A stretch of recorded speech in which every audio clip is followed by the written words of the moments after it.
A racist police officer pulls over a black man for no reason. After he arrests the man, he realizes that he has just arrested the mayor of the city. Marcus Jones tapped his fingers rhythmically on the steering wheel.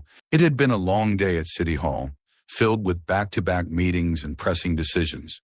He was looking forward to a peaceful evening at home. As he approached the intersection of Maple and Oak, the blaring flash of blue and red lights pierced the twilight. Marcus's heart sank.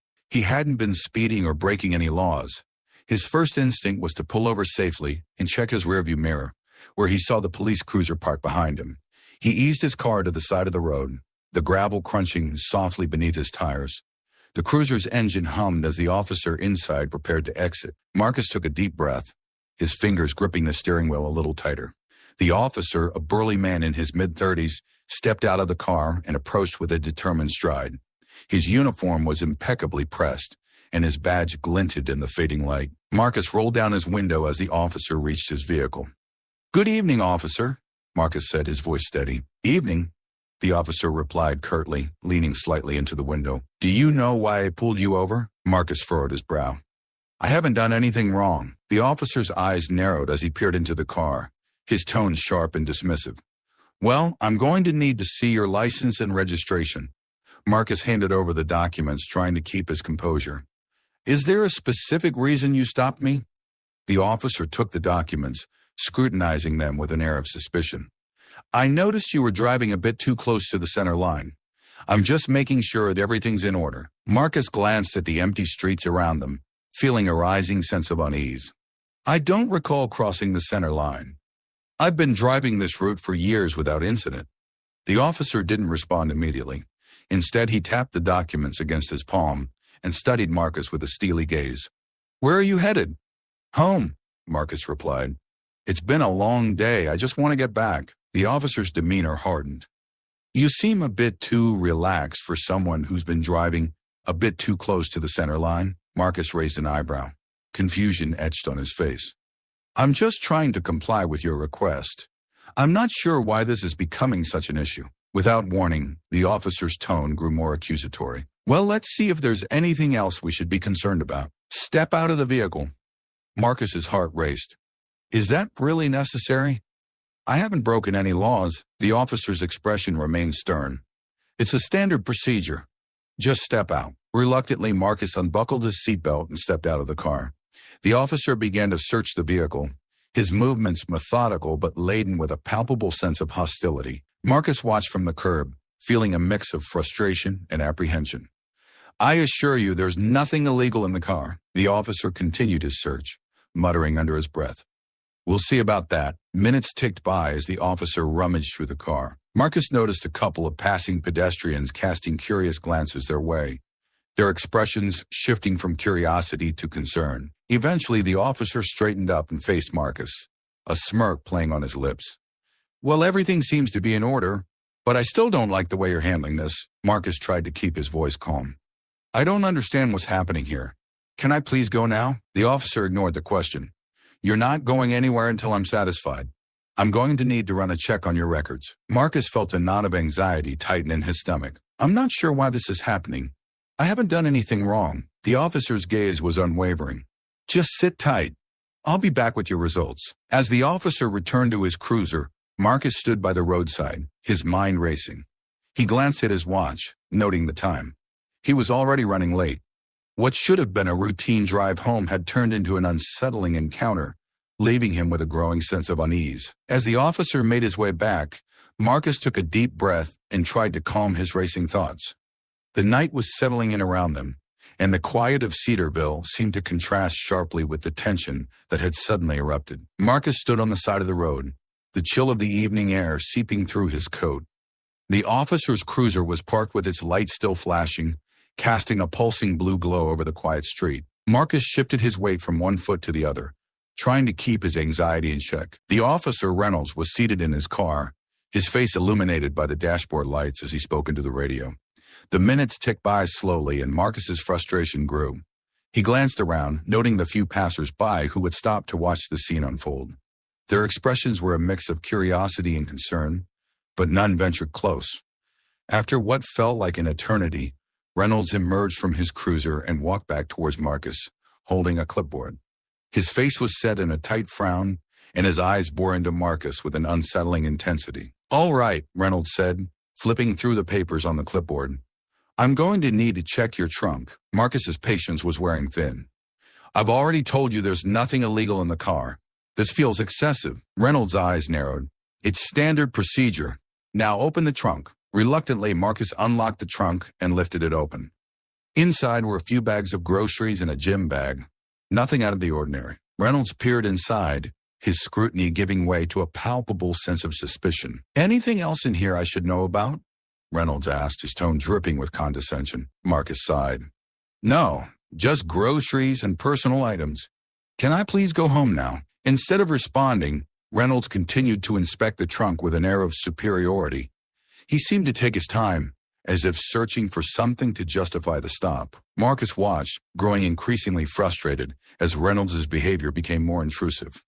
"Look, this has gone on long enough," Marcus said, his voice rising. "I don't see why I'm being treated like this. I've been cooperative and polite." Reynolds shut the trunk with a slam, turning to face Marcus with a smug expression. "Well, now that we're done with the car, I need to verify your information." Marcus's eyes widened. "Verify my information? What exactly are you looking for?" Reynolds didn't answer directly. Instead, he pulled out his phone and began typing furiously. The air between them crackled with tension, and Marcus felt a knot of dread settle in his stomach. A few minutes later, Reynolds looked up from his phone, his expression unreadable. "I'm going to issue you a citation." "A citation for what?" Marcus asked, incredulity evident in his voice. "I haven't broken any laws." "Your record check came back with some discrepancies," Reynolds said, his voice devoid of sympathy. "It's just a precaution." Marcus tried to remain calm, but his frustration was palpable. "Discrepancies? I've given you all the correct information. I don't understand why this is happening." Reynolds ignored Marcus's protests and began filling out a citation. The process seemed to drag on, each minute stretching longer than the last. Marcus felt a mix of anger and helplessness as he watched Reynolds work with a deliberate slowness. Finally, Reynolds handed Marcus the citation, his demeanor still stern. "You need to sign this." Marcus glanced at the paper, his eyes scanning the illegible scrawl of legal jargon. "I don't agree with this, but fine. I'll sign it." As Marcus signed the citation, Reynolds' expression remained unyielding. "You'll receive a court date in the mail. Until then, you're free to go." Marcus took a deep breath and tried to calm himself. "Thank you. I hope this issue can be resolved quickly." Reynolds didn't respond, turning on his heel and heading back to his cruiser. Marcus watched him go, feeling a heavy weight of injustice settle over him. He climbed back into his car, the evening's chill sinking into his bones. As he drove away, Marcus glanced at the citation in his hands, a mixture of anger and resignation bubbling within him. The peaceful evening he had anticipated was replaced by an unsettling encounter that left him questioning the fairness of the system he had always trusted. The drive to the Cedarville police precinct felt interminable. Marcus's mind raced with a jumble of thoughts, his frustration mounting with each passing minute. The streetlights flickered overhead, casting fleeting shadows that danced across his windshield. When he finally arrived at the precinct, he was met with the harsh glow of fluorescent lights and the bustling activity of the police officers inside. Marcus, still handcuffed, was led through the entrance by Officer Reynolds, whose stern expression hadn't softened since the traffic stop. Inside the precinct, the atmosphere was a stark contrast to the quiet street. The clamor of phones ringing, the murmur of conversations, and the clatter of keyboards filled the space. Marcus's heart pounded as he was escorted past the reception desk and into the booking area. "Why am I being treated like this?" Marcus asked, his voice strained. Reynolds didn't respond, instead directing Marcus to a metal bench near the booking counter. Marcus sat down, his hands still restrained behind his back. He glanced around at the busy officers and clerks, trying to ignore the stares of curiosity and occasional frowns from the staff. A female officer approached, her face a mask of professionalism. "What's the charge?" Reynolds glanced at Marcus. "Suspicion of illegal activity. We're just processing him for now." The officer's eyebrows furrowed. "Oh, illegal activity? For what?" "Discrepancies on his record," Reynolds said, his tone dismissive. The booking officer looked at Marcus, her eyes softening with a hint of sympathy. "Name?" Marcus Jones, he replied. I'm the mayor of Cedarville. The booking officer paused, her expression shifting from professional to surprised. You're the mayor? Marcus nodded, his frustration evident. Yes, I don't see how that changes anything, but I need to know why I'm being detained. The booking officer turned to Reynolds, confusion and concern evident in her gaze. Why wasn't this information verified before bringing him in? Reynolds' face hardened. It was just a routine stop. We had to follow procedure. The booking officer sighed, clearly uncomfortable with the situation. I'll need to confirm his identity and get this sorted out. As she worked, Reynolds stepped away to make a call. Marcus could hear the murmurs of conversation and the occasional clatter of paperwork. The tension in the room was palpable, and Marcus's frustration mounted as he waited. After several minutes, the booking officer returned with a small stack of papers. I've confirmed your identity, Mr. Jones. I'm afraid Officer Reynolds' actions were not appropriate. Marcus's eyes narrowed. So what happens now? The booking officer sighed. We'll need to release you, and I'll make sure this situation is reported. As the officer removed the handcuffs, Marcus rubbed his wrists, feeling the sting of the metal. He stood up, his body tense with lingering anger and disbelief. Reynolds returned, his face a mix of defiance and irritation. You're free to go. You'll receive a citation in the mail. Marcus took a deep breath, trying to calm himself. I want to understand why this happened. This was an abuse of power. Reynolds' gaze remained cold. You'll have to take that up with the department. Marcus turned on his heel and walked toward the exit, his frustration evident in every step. As he left the precinct, he could hear the faint murmur of conversations behind him, the buzz of activity continuing unabated. The night air was cool and crisp, a stark contrast to the heated emotions Marcus felt. He got into his car, his mind racing with the implications of what had just happened.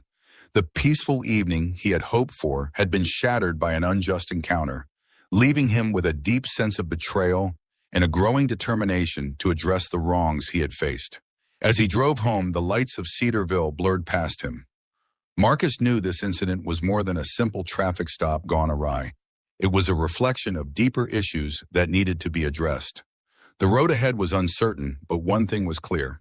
This was far from over. The Cedarville Police Precinct loomed large and imposing in the dim light of early evening. The Cedarville Police Precinct was still abuzz with activity as Marcus Jones sat in the small, windowless room designated for interviews and briefings. The fluorescent lights overhead cast a harsh, sterile glow over the room's plain walls and wooden table. The door to the room creaked open, and Detective Mitchell entered. He was a tall man in his early 50s, with graying hair and a serious demeanor. He nodded at Marcus before taking a seat across from him, his expression a mix of concern and curiosity. Mr. Jones, Mitchell began, his voice steady but laced with an undertone of unease. I understand there's been a bit of a mix-up. I'm here to get to the bottom of this. Marcus looked up, his frustration evident. It wasn't just a mix-up. I was stopped, searched, and detained without cause. Officer Reynolds didn't give me a straight answer about anything. Mitchell nodded, acknowledging the gravity of the situation. We've been reviewing the reports and talking to witnesses. This is more than a simple procedural error. There are serious issues here. As Mitchell spoke, the door opened again, and Officer Reynolds walked in, his face a mask of stubborn defiance. He glanced at Marcus before taking a seat beside Mitchell. The atmosphere in the room grew tense as Reynolds settled into his chair, avoiding eye contact with Marcus. Mitchell looked at Reynolds, his expression shifting from professional to stern. Officer Reynolds, could you explain your actions? Reynolds shifted uncomfortably. I pulled Mr. Jones over because he was driving too close to the center line. I followed standard procedure in conducting a search and checking his records. Marcus interjected, his voice rising. Standard procedure? I was compliant and polite. There was no reason to escalate the situation like that. Mitchell's eyes flicked between Marcus and Reynolds. You understand, Officer Reynolds, that this isn't just about the traffic stop. There are allegations of racial bias and misconduct. We need to understand why you acted the way you did. Reynolds' face hardened. I did what I thought was necessary to ensure there was no illegal activity. If there's an issue with my methods, then that's something the department will have to handle. Mitchell's gaze was steady. We're handling it now. Mr. Jones's identity was verified, and it's clear that his treatment was unwarranted. I need you to explain why you proceeded with an arrest when there was no legal justification. Reynolds' expression remained resolute. I was doing my job. If Mr. Jones had nothing to hide, then he wouldn't have been upset. Marcus's frustration boiled over. I was upset because I was being treated unfairly. This isn't just about me. It's about how you treat everyone. Mitchell raised a hand, signaling for calm. Officer Reynolds, you're suspended pending further investigation. We will review your actions and decide on appropriate disciplinary measures. Reynolds stood up, his face a mixture of anger and defiance. This is ridiculous. I was just following the rules. Mitchell's voice was firm. The rules are there to protect everyone, not to be used as a tool for bias and misconduct. We'll be conducting a full review of your actions tonight. As Reynolds left the room, Marcus looked at Mitchell, his frustration tempered by a glimmer of hope. What happens now? Mitchell's expression softened slightly. We'll conduct a thorough investigation. Your experience will be used to address the shortcomings in our procedures and ensure that this doesn't happen to anyone else. Marcus nodded, feeling a mix of relief and weariness. I appreciate that. I just hope this leads to real change. Mitchell stood up, extending a hand. We'll do everything we can to make sure it does. Thank you for your patience and cooperation. Marcus shook Mitchell's hand, feeling the weight of the evening's events slowly lifting. As he left the precinct, the night air felt cooler, a stark contrast to the tense atmosphere inside. The experience had been unsettling, but it had also brought clarity to the issues that needed addressing. Driving home, Marcus's thoughts were a whirlwind of emotions. The night's events had exposed deep flaws in the system, but they had also provided a path forward. The road to reform would be challenging, but Marcus was determined to see it through. The lights of Cedarville passed by in a blur, a reminder of the work that lay ahead and the hope for a better, more just future. The next morning, the sun rose over Cedarville with an unexpected warmth, a stark contrast to the turmoil Marcus Jones had faced the previous night. The town hall was a stately building, pointing its red brick facade and large windows reflecting the early light. Inside, the atmosphere was a blend of the usual administrative bustle and a heightened sense of urgency. Marcus arrived at the town hall, his face a mask of determination. The weight of his recent experience was heavy, but his resolve to address the injustices and work towards meaningful change kept him moving forward. He was greeted by his assistant, Carla, a diligent woman in her late 30s, with a knack for organization and a warm demeanor. Good morning, Mr. Jones, Carla said, handing him a stack of papers. We've got a full agenda today. How are you holding up? Marcus took the papers, glancing at them briefly before looking up. Morning, Carla. I'm managing. Let's get started. I want to address last night's events head on. Carla nodded, her concern evident. I've arranged a meeting with the police chief and the city council members. They're expecting you. Marcus walked into his office, a spacious room filled with light and neatly organized furniture. The room was a refuge from the chaos of the outside world, but today it felt like a battleground where crucial decisions would be made. A few minutes later, Marcus walked into the conference room where Chief Anderson and several city council members were already gathered. The room was arranged with a large table in the center, and everyone was seated, ready for the discussion. Chief Anderson, a seasoned officer with a calm but authoritative presence, looked up as Marcus entered. Good morning, Chief, Marcus said, shaking hands with Anderson. Thank you for meeting with me on short notice. Chief Anderson nodded. Good morning, Mayor. We're here to discuss last night's events and how to move forward.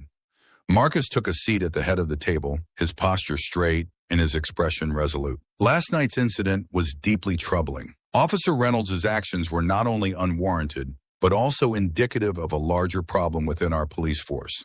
Councilmember Davis, a middle-aged man known for his straightforward approach, spoke up. We've all seen the reports. This isn't just about one officer's misconduct. It's about systemic issues that need to be addressed. Marcus nodded in agreement. Exactly. It's essential that we take a comprehensive approach to address these issues. We need to review our procedures, ensure proper training, and most importantly, rebuild the trust between the police and the community. Chief Anderson leaned forward, his expression serious. We're committed to addressing these problems. We've already started an internal review, but we need your support to implement lasting changes. Marcus glanced around the room, meeting the eyes of each council member. What kind of changes are we looking at? Chief Anderson took a deep breath. First, we need to ensure that our officers are held accountable for their actions. This means revising our disciplinary procedures and ensuring transparency in how we handle complaints. We also need to invest in training programs that address issues of bias and improve community relations. Councilmember Garcia, a young woman with a reputation for championing social justice, Added, we should also consider creating a civilian oversight board. This board would provide an additional layer of accountability and ensure that community concerns are heard and addressed. Marcus nodded thoughtfully. A civilian oversight board could be a significant step forward. It would give the community a voice in overseeing the police department's actions and help restore trust. Chief Anderson agreed. A board like that would need to be carefully structured to ensure effectiveness and fairness. We'd need to define its powers and responsibilities clearly. Councilmember Davis looked at Marcus. How do you propose we move forward with these changes? Marcus took a moment to gather his thoughts. We'll need to draft a proposal outlining these reforms. We should also hold public forums to gather input from the community. It's crucial that the people of Cedarville are involved in this process. Chief Anderson nodded. That's a good approach. Engaging the community will be vital in ensuring these changes are effective and have broad support. The discussion continued with details about the proposed reforms being hashed out. There were debates about the specifics of the oversight board, the scope of the training programs, and the mechanisms for ensuring accountability. Despite the challenges, there was a clear sense of purpose among those present. As the meeting drew to a close, Marcus felt a renewed sense of hope. The road ahead would be challenging, but the commitment from the police chief and the city council members to address the issues was a crucial first step. The support of the community and the dedication to meaningful reform would drive the change needed to rebuild trust and ensure justice. Marcus left the conference room, the weight of the previous night's events tempered by the sense of progress. The path to reform was just beginning, but for the first time there was a tangible sense of direction and a collaborative effort to tackle the issues head-on. As he walked through the hallways of the town hall, he felt the early morning light on his face, a reminder of the new beginnings and the potential for positive change. The journey ahead would be demanding, but Marcus was determined to see it through, for the sake of Cedarville and its community. The Cedarville Town Hall's main auditorium was packed by the time Marcus Jones arrived for the public forum. The room buzzed with the energy of concerned citizens, local activists, and community leaders all gathered to discuss the recent events and the proposed reforms to the police department. Marcus could feel the collective tension and anticipation as he walked through the crowd, heading toward the stage at the front of the room. The auditorium was a large space with high ceilings and rows of chairs that extended from the front to the back, all facing a large makeshift stage. The stage was equipped with a podium and a few chairs for the panelists, which included Chief Anderson, a representative from the Civilian Oversight Board, and and several city council members. Marcus took a deep breath, preparing himself for the evening. He stepped up to the podium, looking out at the sea of faces. The room quieted as he began to speak, his voice carrying a blend of authority and empathy. Good evening, everyone. Thank you for coming out tonight. I know that many of you are deeply concerned about the recent incident involving the police and the subsequent issues of trust and accountability. I want to assure you that we are taking these concerns seriously and are committed to addressing them. A murmur of approval swept through the crowd. Marcus continued, tonight we're here to discuss the proposed reforms and hear your thoughts and suggestions. We want this process to be transparent and inclusive, and your input is crucial. Chief Anderson stepped up to the microphone, his presence commanding attention.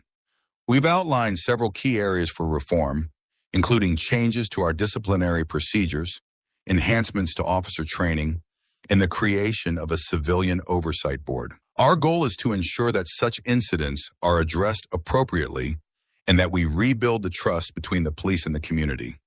The crowd was a mix of curious, hopeful, and skeptical faces. After Chief Anderson finished, the floor was open for public comment. One by one, citizens stood up to voice their opinions and experiences. The diverse range of voices reflected the community's deep investment in the issue. A young woman named Lisa, known for her activism, took the microphone first. I've seen how biased practices have impacted our community. It's crucial that the Civilian Oversight Board has real power and isn't just a symbolic gesture. We need to ensure that the board can effectively hold officers accountable. Marcus nodded, acknowledging her concerns. Thank you, Lisa. We're aware of the importance of making sure that the Oversight Board has meaningful authority. We're working on defining its powers to ensure it can make a real impact. A middle-aged man named Tom, who had been a resident of Cedarville for decades, spoke next. I've lived in this town my whole life, and this is the first time I've seen the police and the community come together like this. It's a step in the right direction, but we need to make sure that the reforms are implemented effectively and that they address the root causes of these issues. Marcus addressed Tom's comment. I appreciate your perspective. Implementation is key, and we're committed to following through on these reforms with accountability and diligence. Throughout the evening, various members of the community expressed their views, ranging from support to criticism. The dialogue was candid and passionate, reflecting the deep-seated issues and the hope for genuine change. As the forum progressed, Marcus was struck by the recurring themes in the comments: the need for transparency, accountability, and meaningful community engagement.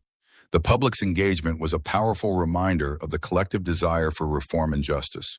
Toward the end of the forum, a local pastor, Reverend Johnson, spoke with a calm and measured tone. We all want a safer and more just Cedarville. It's important that we approach these reforms with unity and an understanding that true change takes time. Let's support each other and work together to make this town a better place for everyone. Marcus felt a surge of hope as he listened to Reverend Johnson's words. The evening had been intense and emotional, but it was clear that the community's commitment to change was strong. The dialogue had provided valuable insights and reaffirmed the collective will to address the issues at hand. As the forum concluded, Marcus stepped down from the stage, feeling a mix of relief and determination. The evening had been a testament to the community's resilience and dedication to justice. The work ahead would be challenging, but the engagement and support of the citizens of Cedarville were crucial for the success of the reforms. Walking out of the auditorium, Marcus glanced back at the room, now filled with the quiet hum of post-forum conversations. The discussions had laid the groundwork for the changes needed to rebuild trust and ensure accountability. The road to reform was still long, but Marcus was resolute in his commitment to seeing it through. As he stepped into the cool night air, he felt a renewed sense of purpose and a deeper connection to the community he served.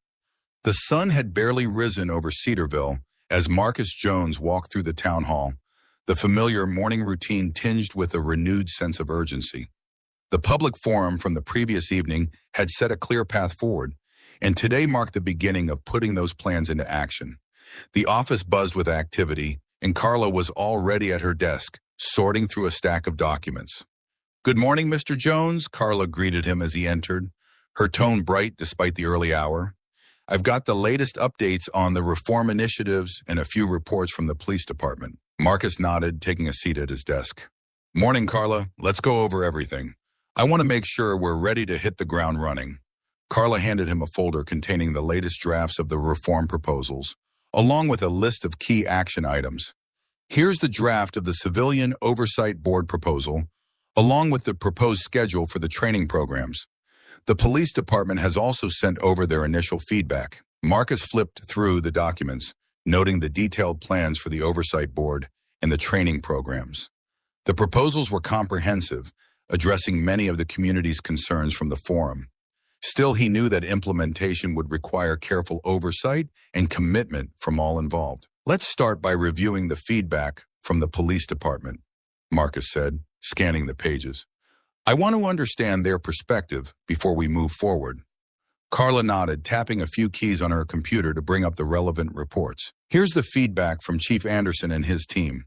They've raised a few concerns about the proposed timeline and the logistics of the training programs." Marcus reviewed the feedback carefully. The concerns were mostly logistical, such as the feasibility of the proposed training schedules and the need for additional resources. While these were valid points, Marcus was determined to keep the momentum going. "I see their concerns," Marcus said, setting the documents aside. "We'll need to address these issues, but not at the expense of our timeline. Let's schedule a meeting with Chief Anderson and the training coordinators to work out the details." Carla nodded, taking notes. "I'll arrange that meeting for later this morning.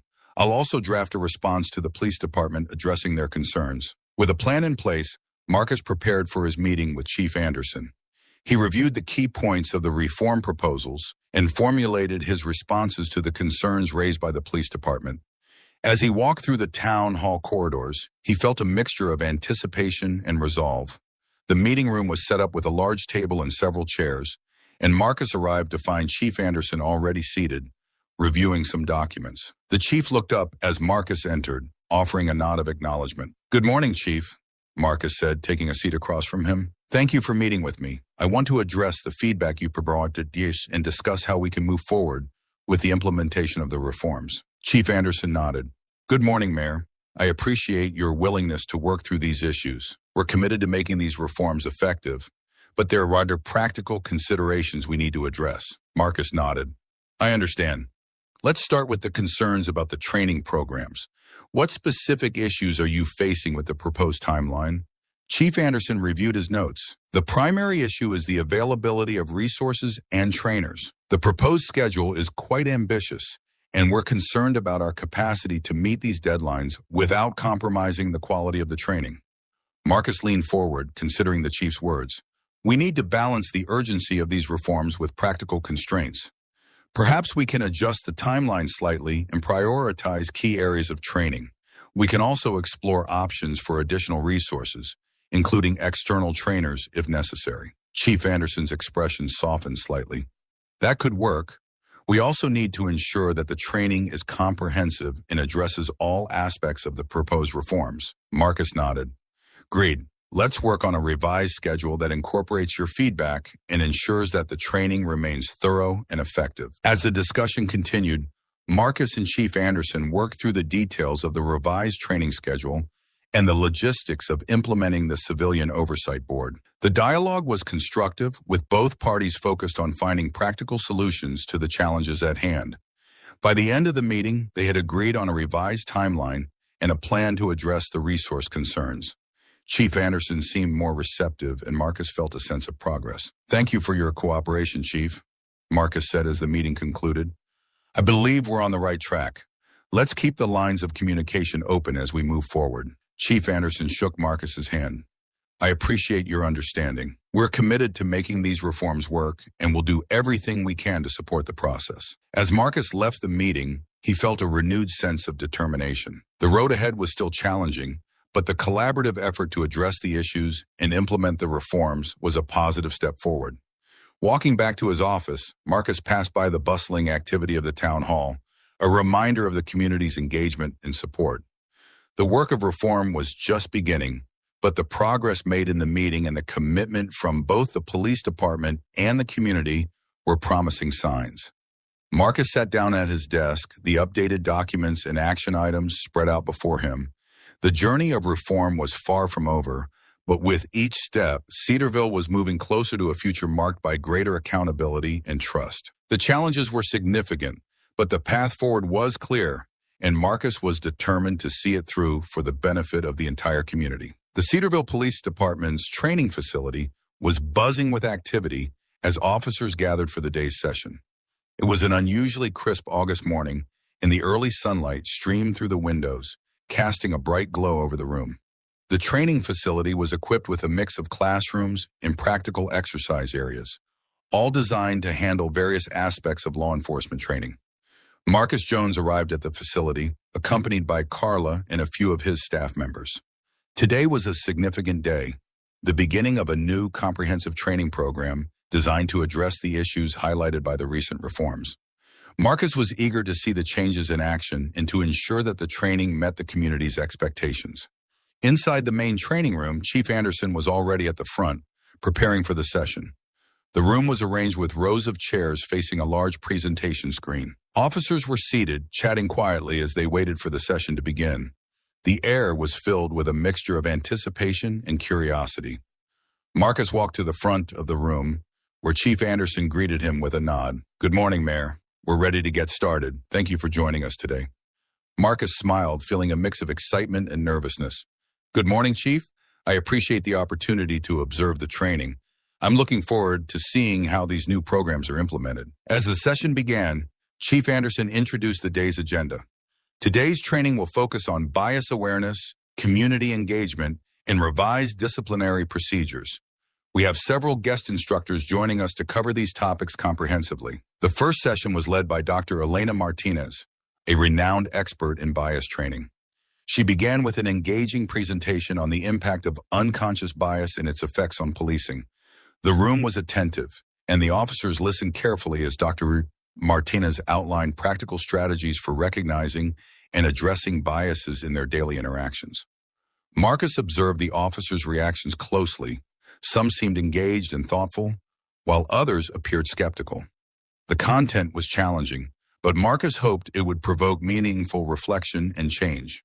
After Dr. Martinez's session, there was a break for refreshments. Marcus took the opportunity to speak with a few officers, trying to gauge their impressions of the training so far.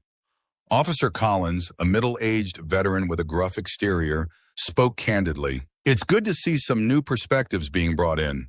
We've been doing things a certain way for a long time, so it's definitely an adjustment." Marcus nodded, understanding the challenges of change.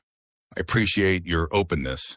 These reforms are meant to improve our practices and rebuild trust. Your feedback is valuable in making sure we're heading in the right direction." The next session focused on community engagement, led by a local activist, Maya Johnson. She shared her experiences and insights on effective communication between law enforcement and the community. The session included role-playing exercises where officers practice handling various scenarios, emphasizing empathy and active listening. The officers seemed more engaged during Maya's session, participating actively in the role plays and asking questions. Marcus noticed a shift in the room's energy, a positive sign that the training was resonating with the participants. As the day progressed, the final session addressed the revised disciplinary procedures. A legal expert, Thomas Reed, explained the new procedures for handling complaints and ensuring accountability. The session included detailed examples of how the new procedures would be applied and what officers could expect in terms of oversight and consequences. By the end of the day, Marcus felt a sense of cautious optimism. The training had been intense and thought-provoking, but it had also sparked meaningful discussions and reflections among the officers. As the session wrapped up, Marcus approached Chief Anderson. "Chief, how do you feel the training went?" Marcus asked. Chief Anderson looked thoughtful. "Overall, I think it was productive.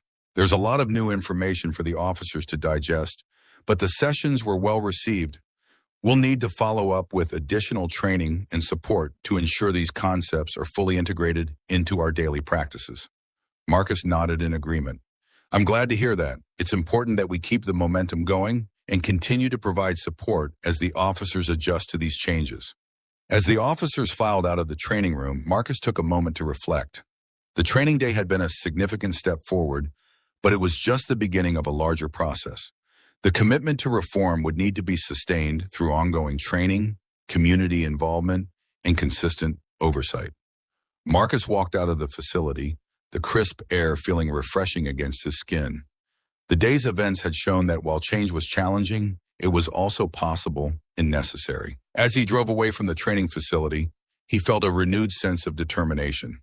The road to reform was long and fraught with obstacles, but the progress made that day was a crucial part of building a better future for Cedarville. Marcus was committed to seeing the process through, ensuring that the training and reforms would lead to a more accountable and community-focused police department. As the sun began to set over Cedarville, Marcus reflected on the day's achievements and the work still ahead.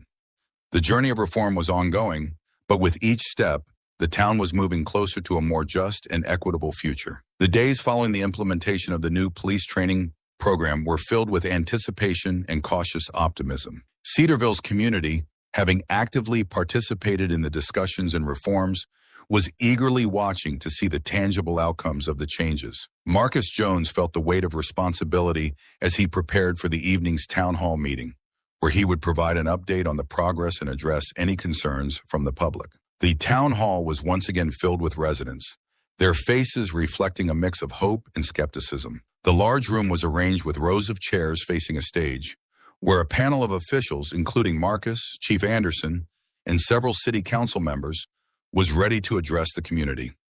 The atmosphere was charged with a sense of urgency as the citizens awaited concrete evidence of the reforms taking effect. Marcus took his place at the podium, glancing around the room. He saw familiar faces from previous meetings and new ones, their expressions a blend of anticipation and wariness. As he began to speak, his voice carried the weight of the community's expectations. "Good evening, Cedarville. Thank you for joining us tonight. We're here to provide an update on the recent reforms and to hear your thoughts on the changes that have been made. Your involvement has been crucial in this process, and we want to ensure that we're moving in the right direction." Chief Anderson stood up next to Marcus, ready to share updates on the police department's progress. Over the past few weeks, we've implemented new training programs focused on bias awareness, community engagement, and updated disciplinary procedures. We're committed to ensuring these reforms lead to meaningful change.